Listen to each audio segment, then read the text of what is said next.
ప్రియ సహోదరి సహోదరుడా, ఈ దినం దావీదు రచించిన కీర్తనల గ్రంథం నుండి 12వ అధ్యాయం చదువుకుందాం.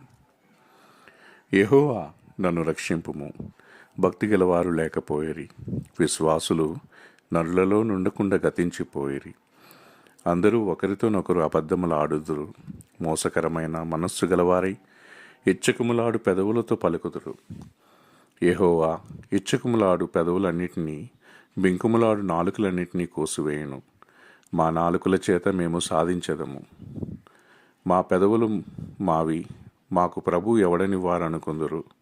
బాధపడు వారికి చేయబడిన బలాత్కారమును బట్టి, దరిద్రుల నిట్టూర్పులను బట్టి నేనిప్పుడే లేచెదను.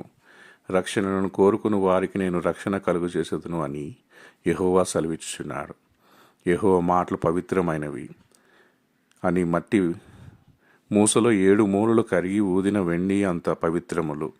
యెహోవా, నీవు దరిద్రులను కాపాడెదవు. ఈ తరము వారి చేతిలో నుండి వారిని నిత్యము రక్షించదువు. నరులలో నీచ వర్తన ప్రబలమైనప్పుడు దుష్టులు గర్విష్ఠులై నలుదిక్కులు తిరుగులాడుదురు. దేవుడి పరిశుద్ధ వాక్యాన్ని దీవించునుగాక. ఆమేన్.